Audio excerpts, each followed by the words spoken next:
Welcome. Step into a world where stories breathe through my voice.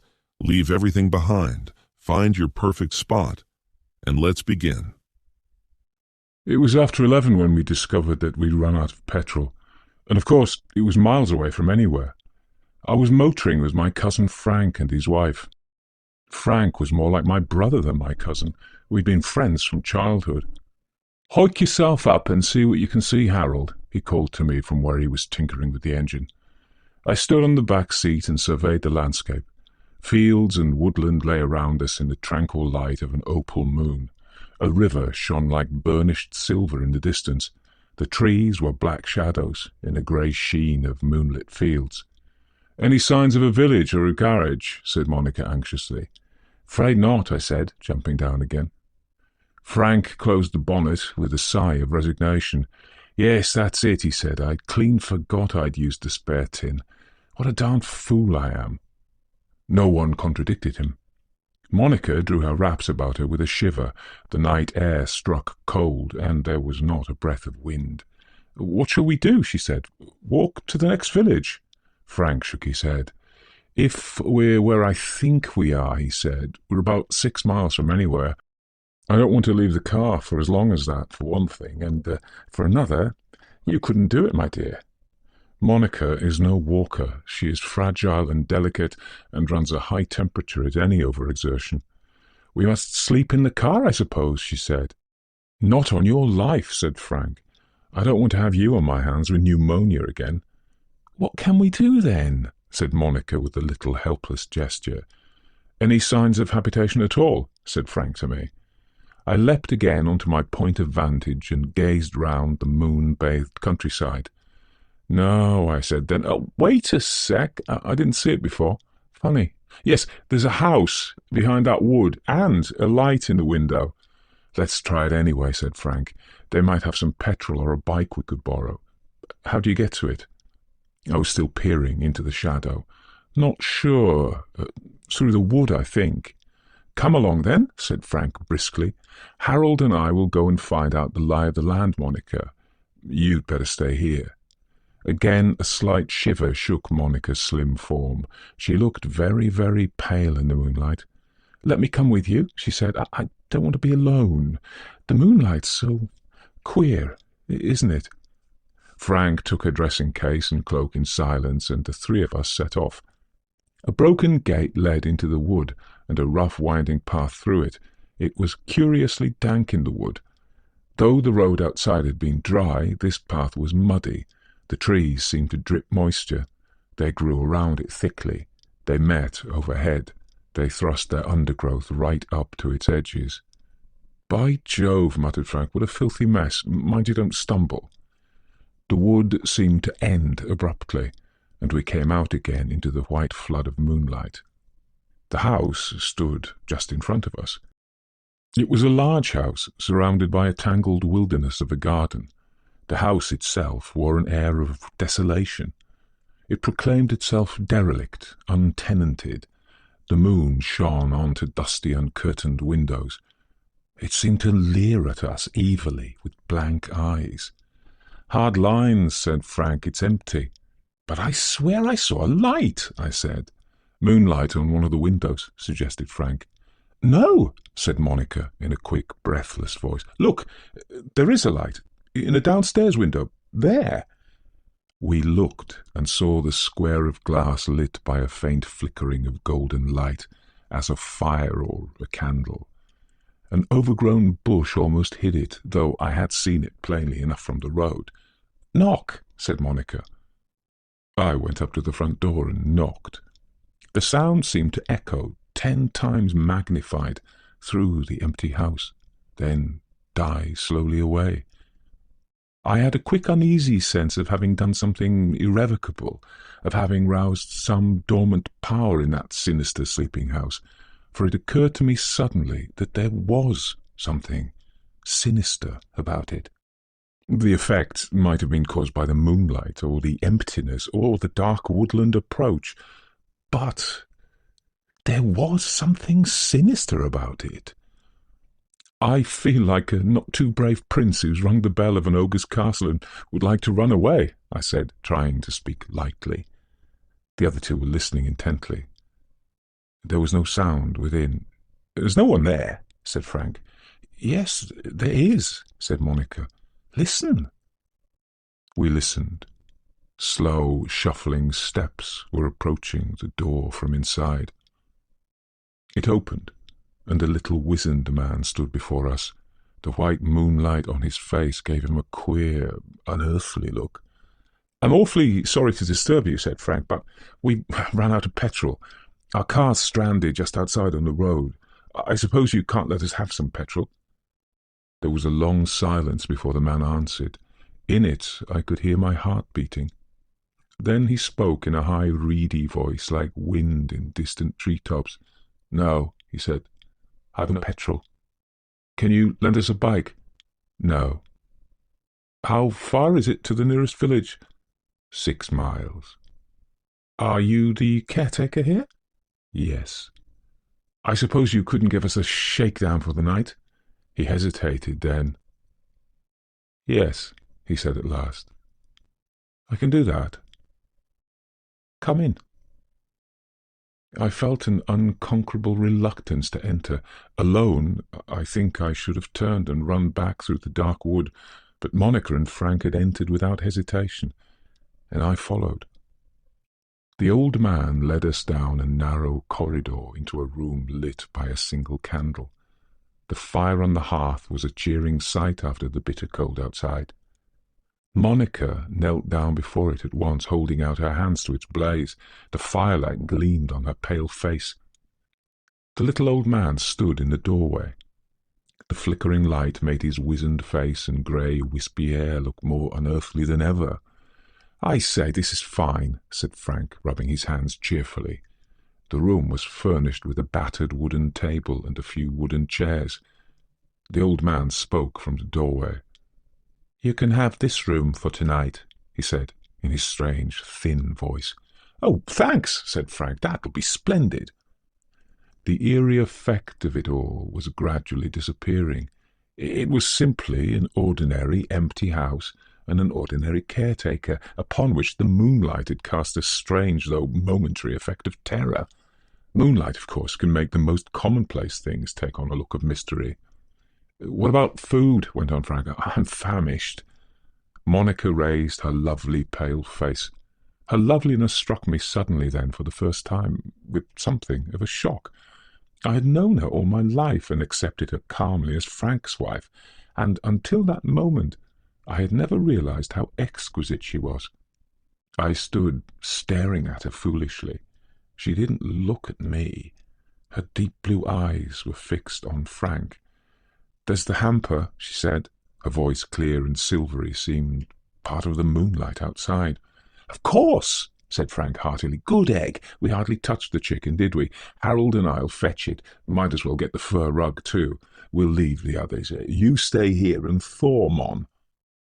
"I'll come with you, sir," said the old man from the doorway, and somehow his voice made us all start. "I'll help carry them." "Good man," said Frank. I turned to the doorway, then stood for a minute looking at Monica, who still crouched by the fire, her slim hands outspread, her eyes fixed dreamily on the glowing coals. I could hardly tear my eyes off her. The line of her chin and throat was one of blinding beauty. Strange that I had known her all my life, but that, until this night of moonlight and magic, her loveliness had passed me unnoticed. I turned from her with a start. The old man was standing in the doorway watching us. I couldn't fathom the look of his eyes, but a shiver ran through me as I met them. "Come along," called Frank from the front door. We stood in the moonlight outside. "The road's here, isn't it?" said Frank, pointing towards the path by which we had come. "It's shorter by this way, sir," said the old man respectfully, leading us across the garden to a smaller and still muddier path through the dark wood. We walked in silence, the old man between us. "Beastly muddy, isn't it?" said Frank at last. "Yes, sir," said the old man in his curiously faint voice. "The wood's always muddy, always." It never gets any air or sun. It's too thick. Too thick. We came out onto the main road. Frank took the hamper, the older man the rug, and I a suitcase. We went back by the muddy path through the wood. "It's awfully good of you to let us dump ourselves down like this," said Frank expansively. There was a strange glint in the old man's eye, or was it only the effect of the moonlight?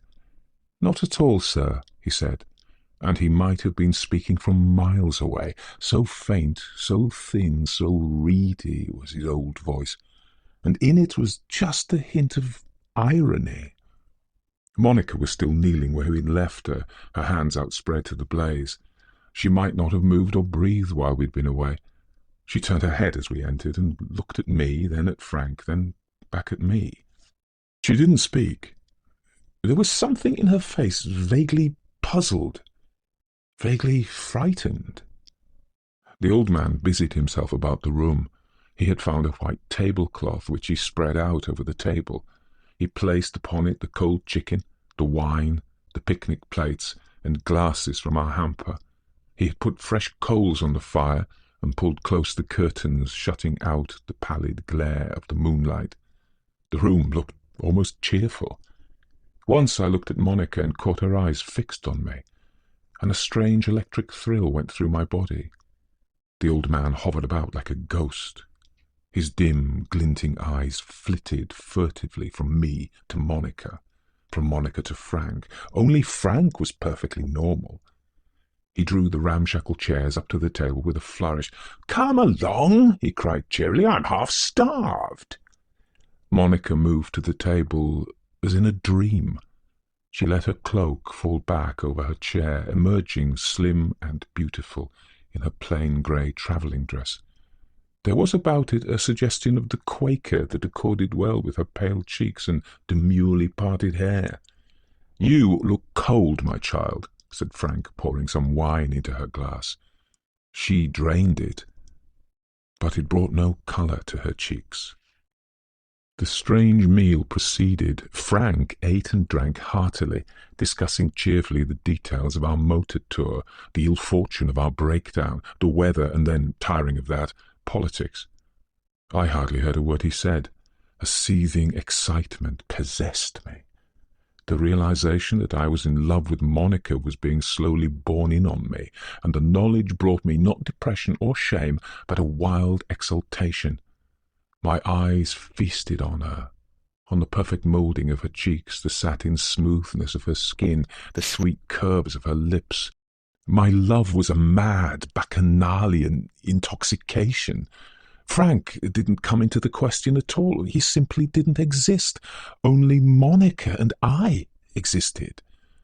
Frank's hearty, rubicund countenance and cheerful, resonant voice seemed part of a distant dream. Suddenly Monica looked up and met my eyes again. The blood crept slowly into her pale face. Her eyes only rested on me a second, but in that second I knew that the miracle had happened. She loved me. My heart sang a paean of joy and triumph, for unreasonably I felt that I had already triumphed. Then I saw the old man watching us, his glinting eyes flitting from me to Monica, from Monica to the unaware Frank, and his eyes sent a cold thrill of terror and apprehension through my joy. They held a sinister weight of knowledge. He had crept silently into the room without our noticing him. He had found some apples and bananas in our hamper, and had arranged them on one of our cardboard plates. He placed it silently on the table, and withdrew. "Decent old chap, the caretaker," said Frank, and added with his booming laugh, "Knows we'll make it worth his while, of course." He stood in front of the fire and looked round the room. "Well, we can shake down here all right," he said. "We shall be warm, even if we don't sleep." Again, like a shadow, the old man appeared suddenly in the room. "There's another room," said the thin, faint voice, "just next to this. I've lit another fire in it, and if the young gentleman—" He looked at me. "Right," I said. "I'll go there, Frank. Good night." "Good morning," said Frank with a laugh. A distant church clock had just struck 1. I stood in the doorway for a few seconds looking at Monica. Her gaze met mine, straight, unfaltering. Her cheeks were flushed, her eyes bright. Her look was an assurance of love as sudden, as passionate as mine. It held something else too, some warning, some guarded promise. The other room was smaller than the one I had left. It contained 3 derelict chairs and an old rug.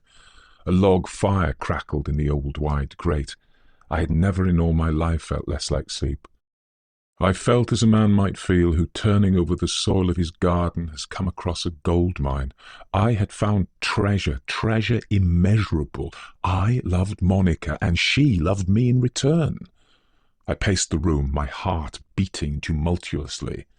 I could have leaped and yelled and challenged the whole world. She loved me. She loved me. My whole being chanted it. I stopped in my walk and, throwing back my head, laughed aloud as the memory of Frank's red face and booming voice came to me. I imagined myself killing Frank, fastening my fingers round his throat and slowly squeezing his life out.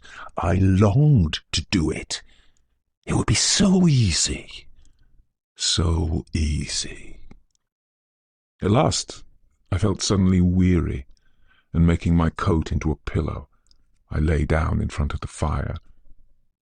I don't know how long I slept, but I awakened with a distinct impression that someone had knocked softly upon my door. I rose hastily and slipped on my coat. Immediately upon waking, the strange excitement I had been conscious of earlier in the evening returned to me. My love for Monica seemed to fill the world. She loved me. She was mine. She was mine. She loved me. My heart pounding in my ears, I opened the door very softly. I could dimly make out the figure of the old man in the shadow of the staircase. His whisper was no louder than a faint sigh. "She's in the garden, waiting for you, sir." I must be honest, I cannot swear to have actually seen the old man then, or heard his voice, but I was conscious of him, and certainly something said those words to my heart. "She's in the garden waiting for you, sir." I hurried out into the garden, running, panting, my heart aflame. She was there, in the moonlight, just outside the house. Her pale cloak was drawn about her. Her cheeks were softly flushed, her eyes bright. "Come," she whispered urgently, "quickly, quickly, before he wakes and finds out." I knew at once what she meant. She was leaving Frank. She was coming away with me. Perhaps by some magic she and the old man had got petrol for the car. I didn't stay to ask. I seized her hand, and together we ran down the path through the wood, the longer path by which we had first come from the road. I couldn't waste time trying to find the other. We ran, stumbling over the undergrowth, dodging trees. Sometimes we ran hand in hand. Sometimes I went in front to hold back the bushes for her. Then I heard an angry shout behind me. It was Frank's great voice, upraised terribly. I heard a crashing through the woods behind me. "Run to the road," I said breathlessly to Monica. "I'll follow you." She ran on fleetly through the thick shadow of the trees. I turned to face Frank. I remember that I was smiling. I felt a wild, exultant joy. Here was the chance I had longed for all night, the chance to put my fingers round Frank's thick red neck and slowly squeeze the life out of him. He came suddenly into sight. His face was distorted with fury. He had a stout stick in his hand. He came up to me and stopped. For a second I crouched, ready to spring. He had his stick swung back. My hands were ready. Then, before either of us moved, came a cackling, diabolical laugh from the direction of the house, followed, before it died away, by a low moan from the road. Frank dropped his stick, and together we turned and ran towards the car. Monica lay fainting, half in, half out of the car. This wasn't really as serious as it sounds. Monica had a weak heart and fainted not infrequently at any extra exertion or excitement. She recovered soon after we had arrived, sat up, and looked about her in bewilderment. "I'm so tired," she said at last, in a little, far-away voice. "Come back to the house. It's cold for you out here," said Frank tenderly. He seemed to have forgotten everything in his concern for her. She shrank back, terrified. "Oh, no," she said. "No, no, no." Without a word, he tucked her up on the back seat in the old rugs we had left in the car, and almost immediately she fell asleep. I watched them both in silence. It was Frank, my oldest friend, whom I loved more than anyone else in the whole world. It was Monica, the sweet but rather colourless girl I'd always known, but never loved, whose highest quality in my eyes was that she made Frank happy. I felt as if I had just awakened out of a sinister dream. Frank came over to me. "I say, old chap," he said sheepishly, "I'm awfully sorry. You must have thought me mad." That old chap came to my room and said— he passed his hand over his brow. Blessed if I haven't forgotten what he said, but it sent me raving mad. I don't know whether the old chap really came or not, now I come to think of it. I suspect the whole thing was part of a beastly nightmare. He nodded towards his sleeping wife. "I suppose she was walking in her sleep again, and you saw her. Awfully good of you, old chap. I do sleep like the dead. If that old chap hadn't— Or was it all a nightmare?" Dawn was already breaking, a warm golden dawn, putting to flight the silver magic of the moonlight. We walked in silence to the end of the road and back. "Someone ought to come along soon," said Frank hopefully. "I want to get away from this place. Unhealthy, that's what it is. An old house, you know. Drains. I've never gone in for nightmares of that sort before." A boy on a bicycle passed singing, took a kindly interest in our predicament, and departed with an SOS to the nearest garage. Then Monica awoke with a start. She pushed her disordered hair out of her eyes and looked around her. "What's happened?" she said. Frank laughed. "We all spent the night having nightmares," he said, "and you walked in your sleep, and then you scared us stiff by fainting." He laughed again. "I think the chicken must have been a bit high last night."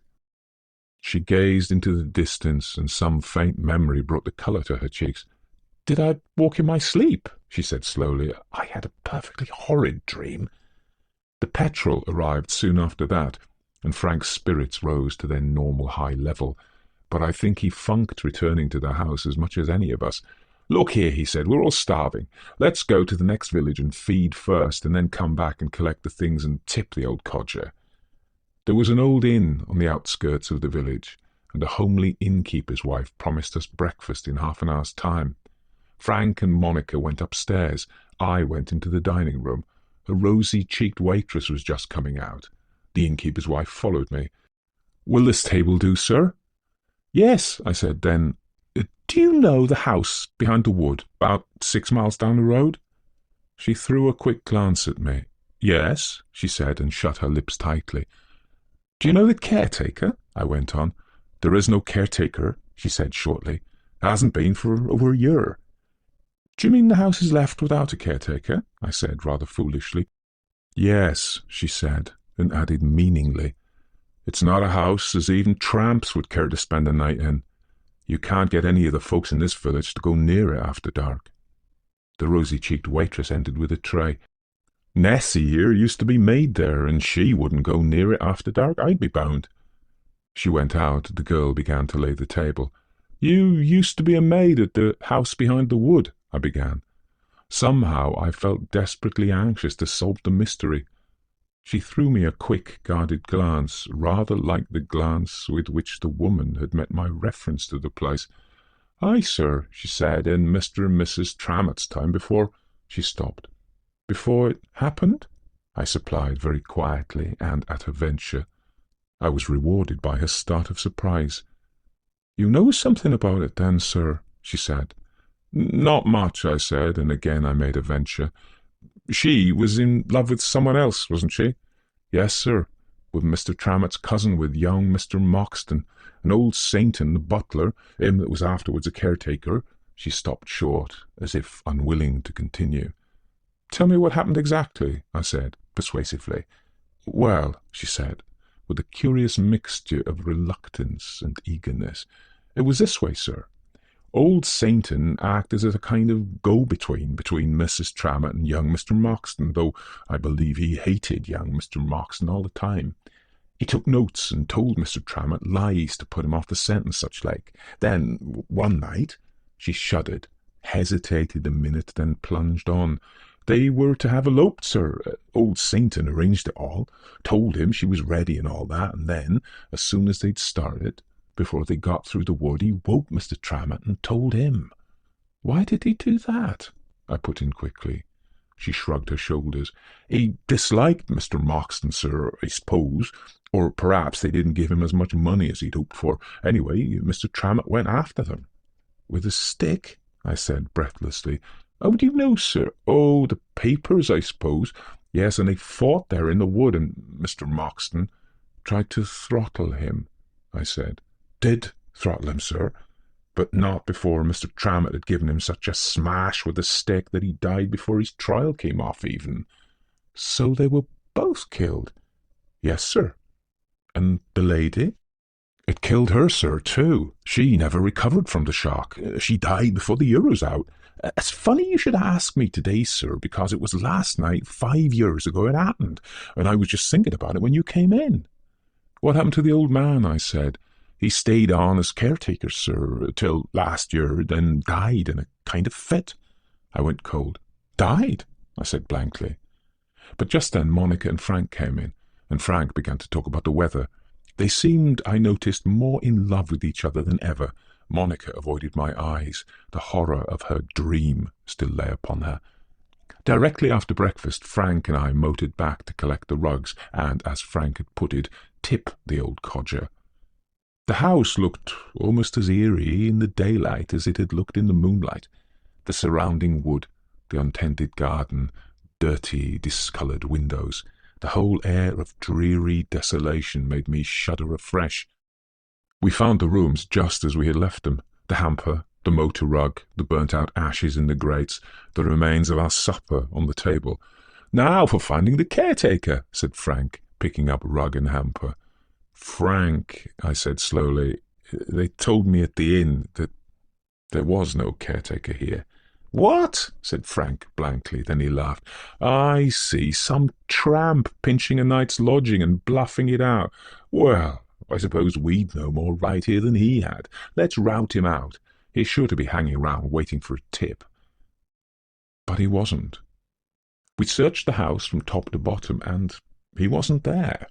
There were no signs of habitation in the house except in the rooms we had occupied. Scared off probably by someone, pronounced Frank, or he would have taken the rug. I say, there is something unhealthy about this house. Do you feel it? Yes, I said. We went out into the tangled garden, carrying the rug and basket.